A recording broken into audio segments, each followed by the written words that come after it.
Hey guys, I want to talk about the insanity that Empire America has become. I want to talk about the utter hubris of our leadership and the gullibility of the American people. We once again see the drums of war being beat, this patriotic fervor being generated, the humanitarian cause being bantered about the mainstream media and every politician that can get in front of the camera. We even have our own mission accomplished with this war, with Hillary Clinton coming out today talking about the no-fly zones intact, and NATO can now take over the leadership role in this war. The idea that we think this is going to end with a no-fly zone implementation is to ignore history. We even have commanders on the ground saying it's switched from a no-fly zone into a target of opportunity war. We've had pundits since day one of this war saying that eventually we will have to have boots on the ground. You know, Tunisia, Egypt, those guys left easy. This leader is not going to leave easy, so he will leave hard. He is a stepping stone. He is not the end of it. Coming next up in line is Yemen. You know, we've had a relationship with that president, President Salih. He's been an ally in the war on terror, yet our administration has no problem cutting him loose. He will go easy.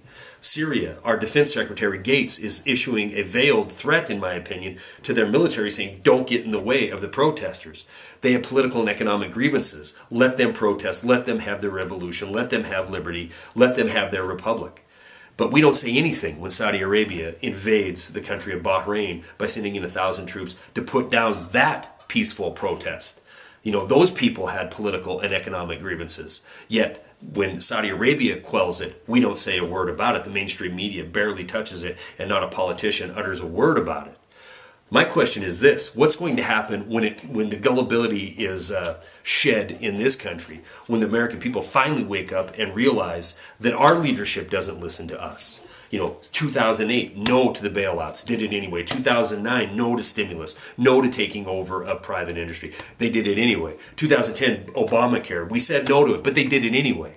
The idea that we have representation in this country is an utter joke. So we have our political grievances. What about financial grievances? How about the trillions of dollars that we don't get to know what the Federal Reserve has on their balance sheets? How about the trillions of dollars that have been spent to bail out the too big to fail while millions of people lose their homes, millions of people lose their jobs, and millions of people lose their hope? At some point, even the gullible Americans will wake up and they will take to the streets. Will we have a government then that says, you know, let freedom reign, let liberty reign, let the republic be restored?